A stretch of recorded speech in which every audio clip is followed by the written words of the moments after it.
O sacramento da confissão, também conhecido como sacramento da penitência ou da reconciliação, foi instituído por nosso Senhor Jesus Cristo como um dom de misericórdia para os membros da Igreja que, mesmo depois do batismo, caem novamente em pecado. Sabemos que, pelo batismo, recebemos a graça santificante e somos libertos do pecado original. No entanto, a nossa fragilidade humana nos leva muitas vezes a cair em pecados graves, que rompem nossa amizade com Deus. É justamente aí que entra a confissão. Como um caminho de volta para a graça, como uma ponte entre o arrependimento sincero do pecador e o perdão generoso de Deus. Os santos padres da Igreja, desde os primeiros séculos, chamavam esse sacramento de a segunda tábua de salvação. Essa expressão nos lembra da imagem do náufrago, que após cair no mar, encontra uma segunda tábua para se salvar. Assim também é a confissão. Uma nova chance para recomeçar. Uma forma concreta de sermos restaurados quando, por nossa culpa, perdemos a graça recebida no batismo. Jesus Cristo, movido por seu imenso amor por nós, quis deixar esse meio visível e eficaz de perdão para que ninguém ficasse perdido após o pecado. Ele confiou esse ministério aos apóstolos e à Igreja, garantindo que, por meio desse sacramento, o pecador arrependido pudesse ser reconciliado com Deus e com a comunidade eclesial.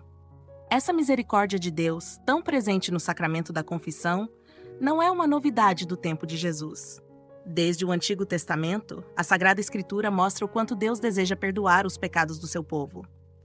Um dos exemplos mais marcantes é o do rei Davi, que após cometer pecados graves, se arrepende profundamente, clama o perdão de Deus e compõe o Salmo 51, dizendo: "Criai em mim um coração puro, ó Deus."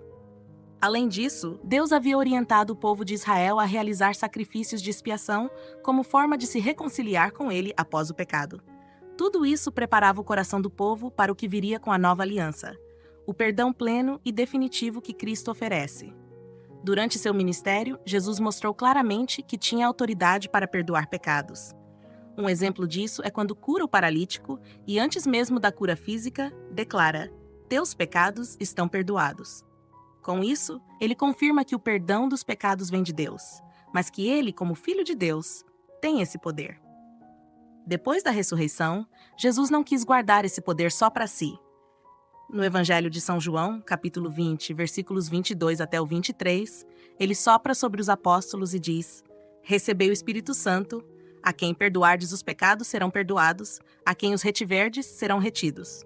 Aqui está o momento em que Cristo transmite esse poder à Igreja, confiando aos apóstolos e, por sucessão, aos bispos e sacerdotes, o ministério da reconciliação. Esse dom não é algo individual ou isolado. Ele tem uma dimensão profundamente eclesial, pois o pecado não fere apenas a relação com Deus, mas também com a comunidade dos fiéis. Por isso, Jesus também disse a São Pedro: "Tudo que ligares na terra será ligado nos céus, e tudo que desligares na terra será desligado nos céus." E mais adiante, esse mesmo poder foi estendido a todos os apóstolos. Assim, a prática da confissão está solidamente enraizada na Palavra de Deus. Não é invenção humana, mas vontade divina. É a continuação visível da misericórdia de Cristo, que age ainda hoje por meio da sua Igreja, para curar os corações feridos pelo pecado e restaurar a comunhão com o Pai e com os irmãos. Mas para que essa reconciliação com Deus aconteça de forma plena, o fiel deve passar por 3 etapas fundamentais: a contrição, a confissão e a penitência. Esses são os elementos essenciais do sacramento e ajudam a tornar visível a sinceridade do coração do penitente diante de Deus. A contrição é o primeiro passo. Trata-se de um arrependimento verdadeiro e sincero pelos pecados cometidos, unido ao firme propósito de não mais pecar. É um movimento interior da alma, um reconhecimento da própria miséria diante da santidade de Deus, acompanhado pelo desejo de conversão. O arrependimento precisa ser mais que um sentimento de culpa. Deve ser uma decisão consciente de abandonar o pecado e voltar-se para Deus. Em seguida, vem a confissão propriamente dita. Nessa etapa, o fiel se aproxima do sacerdote, que representa Cristo, e declara voluntariamente os seus pecados, em particular os mortais, que rompem a comunhão com Deus e com a Igreja. A confissão deve ser feita com sinceridade, clareza e humildade, pois, como ensina o Catecismo da Igreja Católica, número 1458, a acusação dos pecados educa o penitente para a humildade e fortalece a sua confiança na misericórdia divina. O terceiro elemento é a penitência. Depois de ouvir a confissão, o sacerdote impõe uma obra ou oração como forma de reparação pelos pecados cometidos. Essa penitência é um gesto concreto que manifesta a disposição do fiel em reparar o mal causado, tanto no plano espiritual quanto no humano.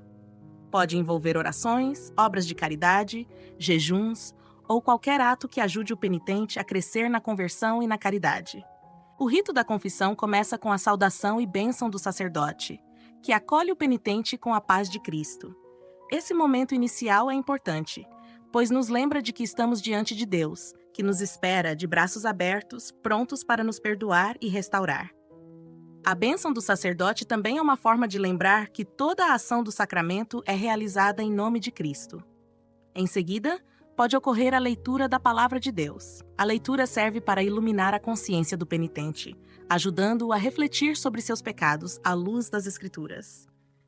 É uma oportunidade para que o fiel se abra à ação do Espírito Santo, que revela ao coração do homem a gravidade do pecado, mas também a profundidade da misericórdia divina. Após a reflexão, chega o momento mais importante, a confissão dos pecados. O penitente, com humildade, relata ao sacerdote aquilo que pesa em sua consciência, particularmente os pecados graves, aqueles que romperam sua amizade com Deus. Esse ato de confessar não é um simples relato, mas uma expressão de arrependimento e de desejo sincero de mudança. Depois da confissão, o sacerdote impõe a penitência, uma reparação que o penitente aceita de coração, como um sinal do seu desejo de reparação e conversão. A penitência pode ser uma oração, um gesto de caridade ou qualquer outra ação que ajude o fiel a crescer na fé e a fazer reparação pelos danos causados pelo pecado.